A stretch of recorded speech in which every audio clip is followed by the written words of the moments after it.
Have you ever felt stuck? Not because you didn't have the answers, but because you weren't asking the right questions? We often search for truth in books, in people, in opinions. But what if real transformation begins not in knowing, but in wondering? I'm Eric, and today we'll explore how one man proved that the right question can shake a civilization and heal a soul. Socrates didn't carry scrolls. He didn't shout from temples. He walked through Athens, gently asking, "What do you mean by success? Why do you believe this? What if you're wrong?" These weren't ordinary questions.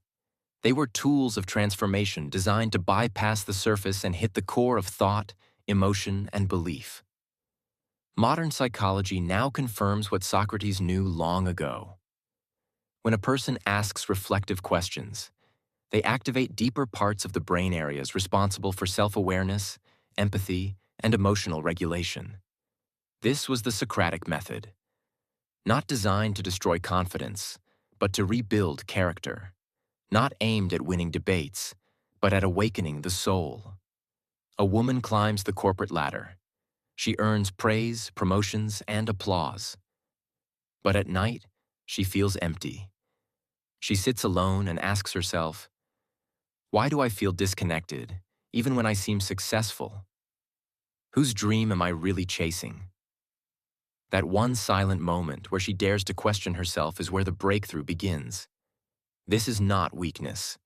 This is the beginning of emotional intelligence. Modern psychology calls this cognitive restructuring, the process of challenging distorted beliefs to form a healthier self-image. And it all starts with a question. So, why questions matter more than answers? Answers can give you comfort. But questions? They give you clarity. And clarity is what leads to healing, to growth, to transformation. Socrates said, "Strong minds discuss ideas, average minds discuss events, weak minds discuss people." A strong mind doesn't pretend to know everything.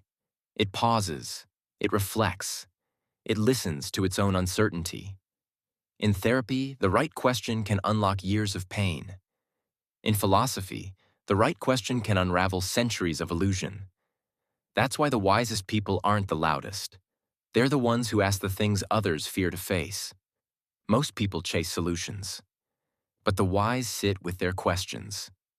The world will always offer opinions, shortcuts, formulas. But the real journey, the inner journey, starts when you stop running and start listening to your own mind. In that stillness, you'll confront fear. You'll unlearn lies. You'll remember truths you once buried. Because when philosophy meets psychology, you don't just get smarter, you get freer. So here's your moment. Ask the thing you've been avoiding. Sit with the silence that follows. Let the discomfort speak. Because healing doesn't begin with having the right answer. It begins the moment you ask the right question. And before you go, let me ask you one more thing. What's a single question that changed the way you see yourself? Drop it in the comments. I read every one.